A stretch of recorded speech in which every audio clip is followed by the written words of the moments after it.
2020학년도 학생부 교과전형 자연계열 1위의 경쟁률을 기록한 대구 한의대. 대구 한의대 한의예과는 올해의 가장 높은 자연계열의 교과전형 경쟁률을 기록했었죠. 2019학년도 충원률을 통해서 올해는 또 어떤 변수가 있을 수 있을지 우리가 한번 살펴보는 시간을 갖도록 하겠습니다. 2019학년도 대구 한의대의 교과 일반 전형은요. 12명 모집에 35.3대 1의 경쟁률을 기록했었습니다. 수능 최저를 통과한 인원이 53명이었어요. 그러니까 전체 모집 인원의 이제 53명이 수능 최저를 통과했었고 또 추가 합격은 27명까지 추합 인원이 발생했던 것으로 보입니다. 즉 실질적인 경쟁률을 따져보면 4.41대 1로 실질 경쟁률이 수능 최저 통과 여부에 따라서 줄어든 것이죠.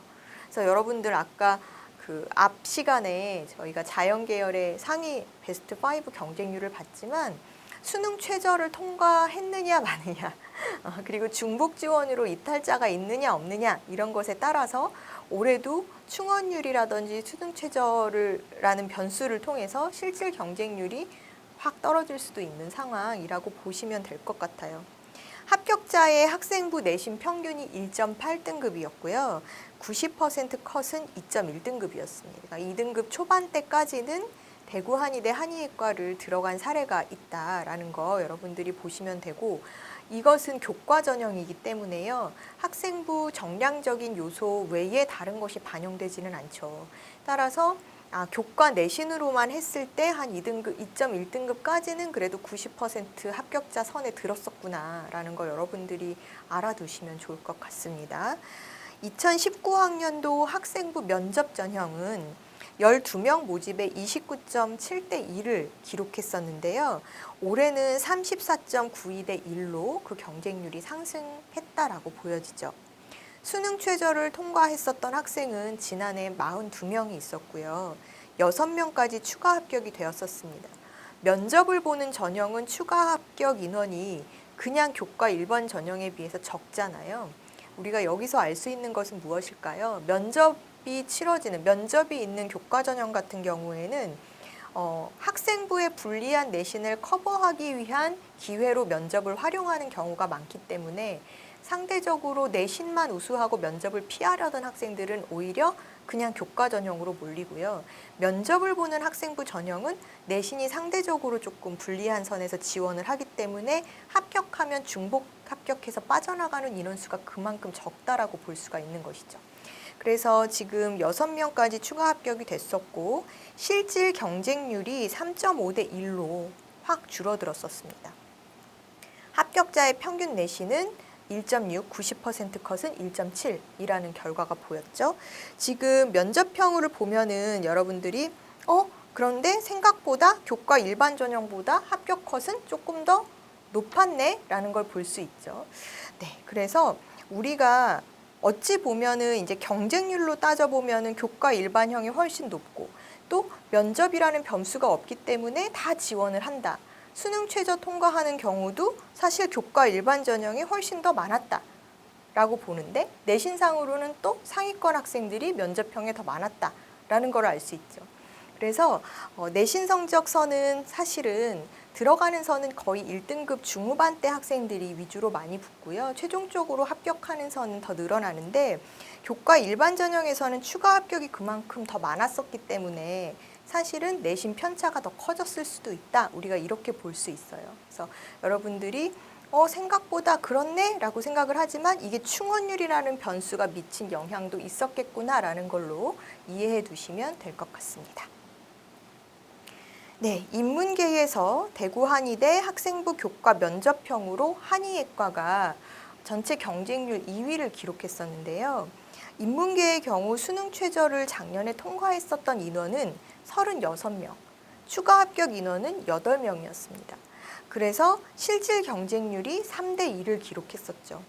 그래서 사실상 처음에 보여지는 원서 접수 이후에 보여지는 경쟁률보다 실질 경쟁률이 많이 떨어진 상황이라는 거 확인할 수 있었고 합격자의 내신 평균 등급이 1.5, 그리고 90% 컷이 1.7로 발표된 바 있죠. 그래서 인문계에서도 최상위 학생들이 한의학과를 지원하고자 하고 또 대구 한의대 같은 경우도 이렇게 내신 컷이 나왔었다라는 거. 실제로 수능 최저를 통과한 인원이 자연계보다는 좀 적었었죠. 그래서 그런 부분들 여러분들이 체크를 해두시고 경쟁률 2위 한의학과에서 이제 경쟁률 2위를 기록했었던 경북대의 경우에는 2019학년도에서는 이제 전체 경북대 그 전체 수시 제가 다시 정정할게요. 수시 교과 전형에서 경쟁률 2위를 차지했었던 경북대 치의학과 이 경우에는 2019학년도에 교과 전형의 의치의학과가 19.40대 1을 기록했었어요. 25명 모집에 485명이 지원했었죠. 그래서 485명이 지원을 했는데 수능 최저를 통과한 학생들은 이 중에서 63명이었습니다. 그렇기 때문에 실질 경쟁률이 2.52대 1로 확 떨어졌었죠. 그래서 우리가 누누이 얘기하지만 의치하는 수능 최저가 있는 경우가 대부분이어서 또 수능 최저의 선이 대부분 1등급 평균 1등급 선을 요구하는 경우가 많아서 사실은 수능 최저를 맞출 수 있느냐 없느냐가 관건이다라고 이야기를 하잖아요. 근데 입시 결과를 보면 역시나 그게 사실이구나라는 걸 여러분들 알 수 있을 거예요. 그래서 실질적인 경쟁은 2.52대 1로 확 떨어졌고 충원율이 80% 정도 되었었거든요. 그래서 추가 합격 인원이 20명 정도, 대기 순번 20명까지 의치의 학과를 들어갈 수 있었습니다. 그래서 합격자의 내신 평균, 학생부의 평균 등급이 1.73대 1로 발표된 바가 있죠. 학교 측에서. 그래서 여러분들이 이런 거 보시면은 의치하는 지금 누구나 선망하는 학과이기 때문에 중복 지원도 많고 그다음에 전체적으로 보면 자연계열 학생들의 집중 때문에 경쟁률도 굉장히 높아지지만 실제로 수능 최저 통과 여부에 따라서 경쟁률이 정말 확 떨어지는 학과 중에 하나구나 이렇게 보시면 될 것 같습니다. 학생부 교과 면접 전형의 경우에 수능 최저를 통과하지 못해서 이렇게 탈락하는 인원들, 수능 최저를 통과하지 못해서 탈락하는 인원을 제외하고 나면 실질 경쟁률이 대부분 2대 1 또는 3대 1, 2, 3대 1로 하락하는 것을 알 수 있습니다. 즉 수능 최저가 우선적으로는 합격선 안에 들기 위한 주요 요소이기 때문에 지금 의치한 계열을 지원한 학생들이 지금 시기에 집중해야 될 것은 수능 성적, 최저를 맞추기 위한 수능 공부, 수능 대비에 집중해야 되는 상황이고요. 이 외에도 면접을 치르는 전형 같은 경우에는 수능 끝난 이후에 면접고사의 학교별 일정에 맞춰서 최대한 내가 잘 볼 수 있도록 준비해 주시는 게 좋습니다. 이렇게 수능 최저가 중요한 학과 전형 같은 경우에는 일단은 수능 최저를 맞출 수 있게끔 하는 게 우선적으로도 중요한 전략이다라고 생각해 주시면 되고요. 대구 한의대의 한의학과 면접, 그러면 올해 경쟁률이 가장 높았었던 학교 전형인 만큼, 학과인 만큼 면접이 어떻게 나오는지 여러분들이 궁금해 하실 텐데요. 인성 영역과 전공 적성 영역으로 출제가 됩니다. 그래서 인성 영역의 면접 기출로 보면은 한의학과는 도대체 인성 영역 기출 문제가 뭘까? 서류를 기반으로 한 우리가 그냥 기본적으로 알고 있는 지원 동기부터 학생부 내용을 토대로 한 학생별 예상 질문이 나오는 것일까? 라고 생각을 하실 텐데요. 학교마다 면접 문제가 다르기 때문에 사실은 내가 지원한 학교별로 어떤 유형의 문제가 보는지 살펴보셔야 돼요. 인성 영역의 문제라고 해놨어도 우리가 생각하는 인성 영역의 문제와 학교에서 제안하는 인성 영역의 문제는 다를 수도 있습니다. 지금 대구 한의대 한의학과의 인성 영역 면접 문제는요. 기출 문제를 가지고 우리가 어떠한 문제들이 나오는지 하나하나 차근차근 살펴볼 텐데요. 우선 이제 의료인이 갖춰야 되는 덕목과 자질에 대해서 묻습니다. 네가 지금 의대 쪽을 지원하려고 하는데 의료인으로서 갖추어야 될 여러 덕목 중에서 가장 중요한 것은 무엇이라고 생각하니? 이런 문제가 나오는 것이죠. 또 과거에 정신적으로 힘든 일이 있었다라고 하면 이에 대해서 얘기를 해보고 이를 극복하기 위해서 어떻게 했는지, 네가 어떻게 했는지 한번 이야기해봐라. 이런 얘기들도 나오죠. 보통 학생들이 의대를 지원하는 경우에는 여러 가지 자신들의 직접적인 동기들이 다양하게 있습니다. 대다수의 의대 지원 학생들 중에서는 가족 중에 소중한 사람을 병으로 잃어본 경험이 있는 그런 에피소드를 말하는 경우들이 많은데요. 실질적으로 이제 사춘기 시절에 겪었었던 그런 어떤 상실에 대한 소중한 존재의 상실과 부재에 대한 경험들은 학생들이 내적으로 성숙하게 하는데 굉장히 큰 계기가 되기도 해요. 그래서 그 상황에서 이것을 긍정적인 방향으로 자신의 발전적인 방향으로 이런 슬픔을 극복하는 과정을 가지게 되는 학생들도 더러 있기 때문에 사실은 지원 동기랑 연관시켜서 이런 부분을 설득력 있고 또는 진솔하게 표현할 수 있다라고 하면은 굉장히 좋은 답변이 될 수 있겠죠. 또 고등학교 재학 중에 학업 이외에 가장 가치 또는 보람이 있다고 생각했던 활동은 무엇이냐, 이 부분도 여러분들이 그냥 아무 생각 없이 나는 이 활동에 제일 많이 애정을 쏟았는데 라고 생각해서 답변하지 마시고요. 내가 지금 지원하고자 하는 학과가 어딘가를 염두에 두고 답변하시는 게 좋아요. 그래서 의치한 계열에 지원을 하는 학생들 같은 경우에는 내가 지금 지원하는 학과랑 연관돼서 좀 의미 있게 보여줄 수 있는 활동으로 여러분들이 소재를 잡아주시는 게 좋겠죠. 가장 친한 친구를 소개하고 어떤 계기로 친하게 되었는지 말해봐라. 또 가장 존경하는 인물은 누구며 그 이유를 말해봐라. 이런 문제들이 학생의 인성적인 부분 또는 가치관을 묻는 문제로 출제가 되는 내용들인데요. 진정성이 보일 수 있게끔 구체적인 사례로 답변하는 것이 중요합니다. 그리고 존경하는 인물이 누구냐 소개해봐라 라고 했을 때 대부분의 학생들은 이 질문에 봉착을 하면 되게 멀리서 찾아요.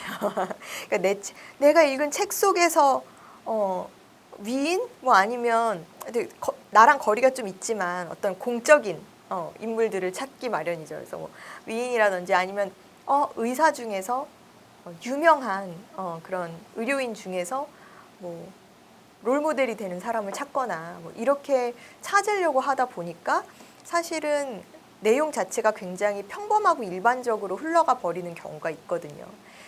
그런데 진정성 있는 답변은 꼭 그 롤모델, 내가 존경하는 인물을 그렇게 누구나 다 알 법한 공적인 어떤 인물로 찾을 필요는 없습니다. 한 학생의 경우는 실제로 이제 합격했었던 학생인데요. 이 학생 같은 경우에는 이 해당 질문에 대해서 저는 저희 할아버지 라고 답변을 했다고 해요. 그래서 면접 끝나고 와서 이제 면접 질문 어떤 게 나왔어? 너 뭐라고 대답했니라고 물어봤더니 이제 이런 질문이 나왔었는데 자기 그냥 자기 할아버지라고 답변했다. 근데 최종적으로 그 학생이 합격을 하기는 했어요. 근데 할아버지라고 했다고? 어떻게? 그랬더니 이제 자기는 이제 할아버지를 굉장히 존경하는데 어릴 때부터 늘상 이제 할아버지 댁에 놀러 가면 할아버지가 이렇게 흔들 의자에서 독서를 하는 모습이 이 어린아이의 눈에는 굉장히 인상적으로 박혀 있었답니다. 그래서 할아버지는 늘 차분하게 의자에 앉아서 무슨 책이든 읽고 계셨는데 그 모습을 할아버지 댁을 방문할 때마다 가서 이제 보면서 약간 뭐라 그럴까요? 스스로 이제 그 모습 자체가 이 아이에게는 굉장히 좋은 인상과 영향을 주어서 자기도 평상시에도 이제 책을 조금 가까이 할 수 있는 그런 습관이 형성이 되었었고, 그 다음에 학업적인 태도 측면에서도 굉장히 많이 도움이 됐었다. 이것도 할아버지가 자기가 공경에 처했을 때나 고민을 털어놓았을 때 정말 자신의 얘기를 잘 들어주시고 또 거기에 대한 어떤 현명한 해결책을 제시해주는 그런 멘토 역할도 하셨었는데 할아버지의 어떤 삶의 경험, 삶의 축적된 지혜가 본인이 어려운 일에 처했을 때 현명한 생각을 할 수 있게끔 해주는데 길잡이가 되었었다라는 식으로 이제 이야기를 해서 이런 에피소드, 그래서 나는 존경하는 인물이 우리 할아버지다 이렇게 대답을 했다라고 합니다. 그러면 사실은 이건 굉장히 진솔한 답변이 되는 거예요. 그래서 사실 정답이 있는 건 아니고 꼭 유명한 의료인이나 아니면 또 유명한 위인을 들지 않아도 내 주변에서 정말 진정성 있는 답변, 내가 존경해서 롤모델로 삼고 있는 그런 인물에 대한 이유와 사례를 이야기한다면 아마 좋은 점수를 받을 수 있을 거라 생각합니다. 인성과 가치관을 묻는 문제는 이제 이런 형태로 출제가 된 바 있고요. 그리고 이 외에도 대구 한의대는 학교 활동에 대한 질문이 나오기도 합니다. 그래서 학교에서 개인 과제와 모든별 과제를 수행했었던 경험에 대해서 만약에 네가 지금 과제 수행을 해야 된다라고 하면 지금 상황에서 어떤 주제를 선택하겠느냐 이거를 물어보는 경우도 있어요.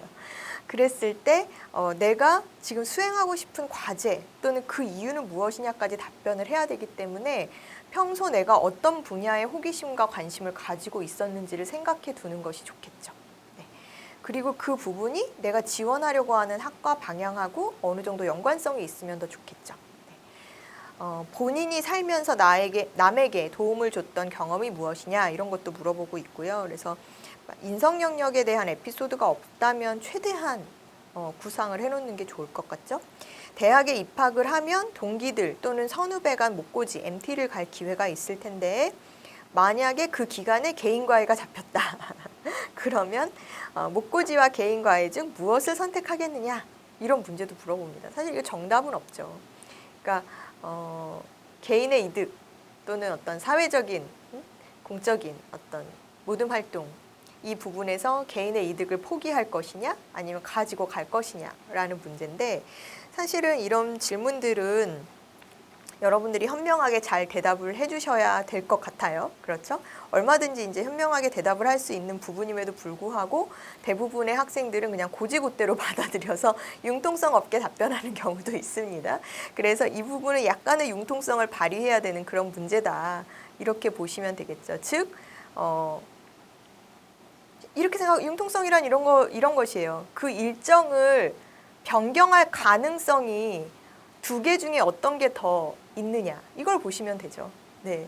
그래서 잠시 미뤄두더라도 잠시 시간을 연기하더라도 진행할 수 있는 일이 둘 중에 무엇이냐를 생각해서 여러분들이 선후 어떤 것을 더 먼저 진행하고 그렇지 않을 것이냐 그 다음에 그 근거를 이거는 미룰 수 있는 또는 조정할 수 있는 가능성이 있는지 없는지 여부로 이렇게 답변을 하면 그래도 좀 융통성 있는 답변이 되지 않을까 하는 생각입니다. 또 본인의 아버지, 이 문제도 사실 되게 재밌는 문제인데요. 본인의 아버지가 부정을 저질렀다고 가정하자. 뭐 예를 들어서 공금횡령이라든지 이런 법적인 질서를, 공공 질서를 훼손하는 그런 부정적인 일을 저질렀다라고 가정을 해봤을 때 타인이 이와 같은 부정을 저지르면 사회 정의를 위해서는 신고해야 하겠지만 본인의 아버지가 그랬다면 어떻게 할지 말해봐라. 이런 문제가 나왔어요. 여러분들 이런 질문들 받으면 어떻게 답변하시겠어요? 이게 사실은 뭐 이런 비슷한 유사한 문제가 타 대학의 면접 문제에도 종종 출제된 바가 있어요. 그러니까 우리는 대부분 이게 사회심리학적으로도 사실 이런 이론이 있다고 하는데 남에게는 굉장히 철저하고 그다음에 나에게는 상대적으로 굉장히 루즈한 기준을 둔다라는 거죠. 그래서 나에게는 관용, 남에게는 그렇지 않은. 그래서 이제 이 경우에 당신이라면 어떻게 하겠습니까? 라는 건데 사실 이거는 윤리교과에서도 우리가 연계시켜서 한번 생각을 해볼 수가 있습니다. 예전에 한번 이런 문제가 나온 적이 있어요. 모 대학의 이제 기출이었는데요. 여러분들 이제 윤리교과서를 배우다 보면은 고대 사상가들의 이론을 배우죠.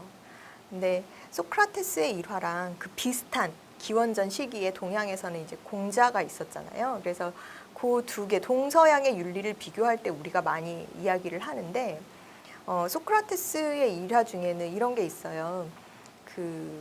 비슷한 상황입니다. 자신의 아버지가 부정의한 일을 저질렀어요. 그래서 그 아들에게 어떻게 하면 좋겠습니까? 라고 물어봤더니 소크라테스가 무조건 신고해야 된다라고 이야기를 합니다. 사회 정의를 위해서는. 어쨌든 너의 아버지인 건 아버지인 거고 그 사람이 사회적인 부정을 저질렀다면 거기에 응당한 처벌을 받아야 되지 않겠느냐. 뭐 이런 논의였어요. 근데 비슷한 에피소드가 공자의 일화에도 있어요. 그래서 한 아이가 이제 헐레벌떡 뛰어와서 우리 아버지가 부정을 저지르는 것을 목격을 하고 난 어떻게 해야 되느냐라고 했을 때 공자는 뭐라고 대답하냐면 아버지한테 물어봤어? 사실 확인해봤어? 이거 먼저 묻습니다. 즉 동서양의 윤리는 사실 시작점이 조금 다른 부분이 있어요. 그래서 이 얘기를 또 잘못 받아들이면 학생들이 오해하는 게 그럼 공자는 무조건 내 식구 감싸라는 얘기예요? 라고 보일 수 있지만 그건 아닙니다. 그게 아니라 여기서 우리가 상징적으로 봐야 되는 것은 무엇이냐면 나와 가장 가까운 1차원적인 관계에 대한 확실한 이해와 믿음 없이 여기서 확장되는 사회를 어떻게 유지할 수 있겠느냐의 입장인 거예요. 그래서 어쨌든 사실 확인을 할 때는 그 당사자에게 사실이 어떠했는지를 정확히 확인해보고 뭔가 행동을 해야 되는 게 맞는 것이고 이렇게 보는 것이죠. 그래서 여러분들이 이제 이 부분도 정의라는 것의 가치, 개념의 실현에 있어서 이게 어찌 보면은 이분법적인 정말 그 아주 논리적인 체계하에서 우리가 생각을 한다라고 하면 사회 질서를 우선하는 입장, 사회 질서를 먼저 우선해야 정의로움이 실현된다라는 입장에서는 어쨌든 공정함이 우선되어야 한다. 예외를 둘 수 없다. 이런 원칙적인 측면에서 가야 되는 게 맞고요. 또 내가 전제 근거를 아까 말씀드린 이제 동양적인 사상관에 기해서 본다면 나와 가장 가까운 1차적인 관계, 즉 전체 타인에 대한 이해가 있는 사회를 만들기 위해서는 가장 1차원적인 관계에 대한 이해와 사랑이 전제되어야 하는데 그게 이 관계가 사회적인 관계로 확장되기 때문이다. 이렇게 보는 입장에서는 인정 있는 사회, 또 융통성 있고 포용력 있는 사회를 만들기 위해서는 1차적인 관계에 대한 이해와 신뢰가 먼저 우선인데 이것을 어떻게 확인할 것이냐부터 잡고 들어가야 된다라는 식으로 답변하면 좋으실 것 같아요. 그래서 이제 이런 어찌 보면은 가치 판단의 문제, 또 윤리 사상 또는 늘 말씀드리지만 의료인의 면접에서는 의학 계열의 면접에서는 기본적인 인문학적 소양을 갖춘 학생인지를 묻는다고 했잖아요. 따라서 이런 가치관 또는 철학적 윤리적인 사고관이 어느 정도 전제되어 있느냐를 보기 위한 그런 면접 문제가 출제될 수 있다라고 보시면 될 것 같습니다. 또한 시사적인 문제도 나와요. 그래서 의료사고에 대한 의료인의 형사처벌 강화에 대한 의견을 말해봐라 라는 문제도 나오고 또 최근에 의료기기 영업 직원의 대리수술 작년에 좀 문제가 됐었던 부분인데 그러니까 지금 시점 올해에 이슈가 됐었던 의료 계열에서의 문제가 됐었던 사안을 이제 묻는 문제들이 나오죠. 대리수술이 문제가 되고 있는데 이를 포함해서 비의료인의 의료행위에 대한 생각을 말해봐라. 또 진료 도중에 환자가 생명이 위급한 상황에 빠졌다. 한의사인 본인에게 의료법상 사용하면 안 되는 약물을 소지하고 있을 때 이 약물을 이용하면 환자의 생명을 구할 수 있지만 본인은 의료법 위반으로 형사처벌을 받을 수 있다. 이 상황에서 어떻게 하겠느냐. 딜레마 상황이죠. 무엇을 우선할 것이냐를 전제로 세워두시면 편하실 것 같아요. 그래서 의료 분야의 시사상식이나 시사적인 이슈에 대한 정보, 인지 또는 이해가 필요한 그런 질문들이 또 이렇게 출제된 바 있습니다. 그래서 내가 우선적인 가치로 두는 것이 무엇인가를 확실히 해놓고 가면 답변하기는 크게 어렵지 않을 것 같습니다. 지금까지 살펴봤던 게 인성 영역의 문제였어요. 그러면 적성 영역의 문제는 어떻게 나오느냐, 우리가 그것도 좀 세심하게 살펴봐야 될 것 같은데요. 한의학과, 대구한의대 한의학과의 면접의 적성 문항은요, 지금 진로와 연관된 활동을 우선적으로 묻습니다. 그래서 학생부와 이런 내용들을 본인 학생 서류의 내용을 바탕으로 해서 고등학교 재학 동안에 이제 수행했었던 교과, 비교과 활동 중에 한의학 전공을 하는 데 있어서 좀 유의미했었던 활동이 무엇이냐. 그 과정, 어떤 면에서 유의미했었다라고 생각하니? 뭐 이런 것들도 많이 물어보고요. 또 한의학과 관련해서 본인이 알고 있는 최근 이슈를 한번 말해봐라. 그러니까 내가 한의학과 간다고 막 하는데 사실은 한의학과 관련된 최근의 이슈를 전혀 모르고 있다? 답변하지 못한다? 그러면 이 학생을 어떻게 해야 되지? 라는 생각이 들 거잖아요. 그래서 정말 내가 이 진로를 하고 싶은 열의가 있었어요 라는 걸 증명해 주기 위해서는 최근 이 분야의 이슈에 이렇게 관심이 있어요 라는 거를 보여줄 수 있어야 되겠죠.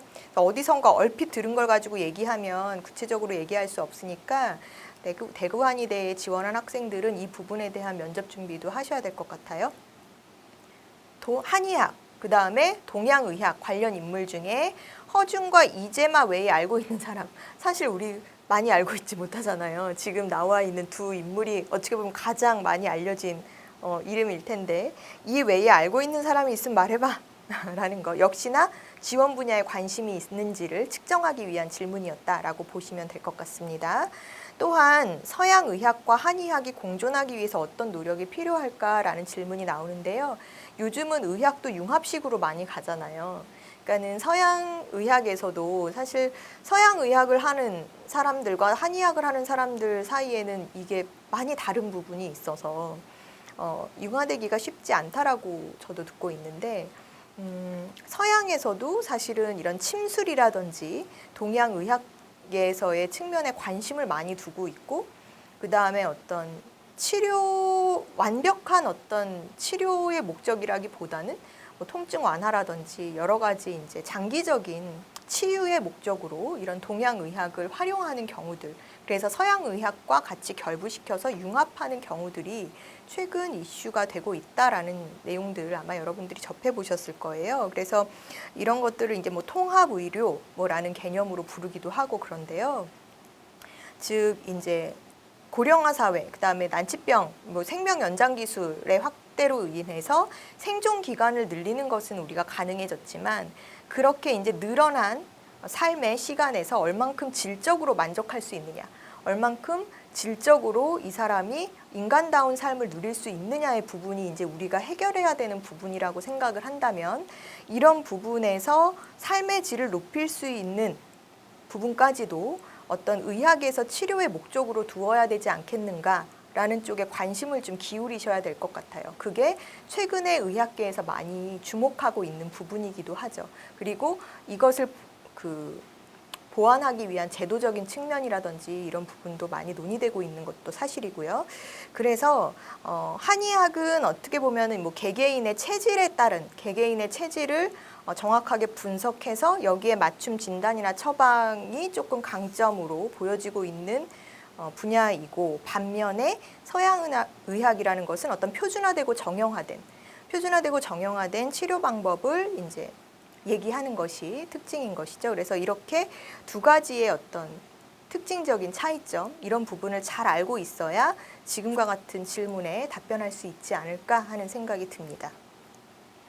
또한 이 외에도 뭐 최근에 이제 뜸 치료법 이슈가 됐었던 예전에 왜 할머니 할아버지들 이 뜸 치료 되게 많이 했었는데, 또 한동안은 이게 뭐 어떤 부분에 뭐 효과가 없다든지 뭐가 안 좋다든지 뭐 이런 얘기들이 굉장히 많았었어요. 그래서 의료법 위반이 아니다라는 판결을 이제 받았었다. 그러니까 뜸 치료를 해서 영리 추구를 했었던, 그러니까 비전문 의료인들이 반면 이제 문신의 경우는 안전하게 시술이 되고 있음에도 불구하고 현행법상 의료법 위반에 이제 해당이 된다라고 했을 때 여기에 대한 자신의 생각을 말해봐라라는 이제 질문도 있었고요. 또 고령화, 노령화 사회에서 한의학이 서양 의학과 비교해서 가질 수 있는 장단점, 그러니까 좀 전에 설명드렸었던 그런 비교 차이점을 가지고 답변하면 되겠죠. 또 한국의학연구원을 중심으로 AI 한의사 프로젝트가 진행되고 있는데, 인공지능을 이용한 진단 및 치료 프로그램이 있다라고 하면 네가 한의사 입장에서 이것을 어떻게 활용할 것인지 한번 얘기해봐라. 그러니까 4차 산업혁명 시대라는 것을 염두에 두고 그것을 전제로 해서 해당 진로 분야가 어떻게 유의미하게 발전할 수 있는지를 물어보는, 미래 직업에 대한 전망을 묻는 문제였다라고 보시면 되고요. 또 한의사 면허 취득 후에 어떤 진로가 있는지도 알고 있니? 이것도 역시나 진로에 대한 관심이 있느냐라는 것을 물어보는 것이죠. 또 한의대에 입학하게 된다면 어떤 분야를 공부하고 싶느냐, 또는 이렇게 한의학을 공부하려는 학생으로서 네가 가지고 있는 적성과 자질, 재능이 얼만큼 이 분야에 적절하게 연결이 될 수 있느냐, 또는 네가 한의사로서의 역량과 자질이 있느냐, 그것을 스스로 한번 증명해봐라 라는 문제도 출제된 바 있습니다. 그래서 진로로 설정하고 내가 지원한 이 학과에 대한 진지한 고민, 이해, 관심, 이런 부분들이 되어 있는지를 체크하기 위한 질문들이 나올 수 있다라는 거 여러분들이 생각해 주시고요. 이를 토대로 내가 갖추고자 하는, 내가 갖춰져 있다라고 자랑할 수 있는 자질과 역량을 정리된 답변으로 만들어 놓는 것이 대구 한의대 면접에 통과할 수 있는, 그래서 최종 합격에 이를 수 있는 부분이 되지 않을까 하는 생각입니다.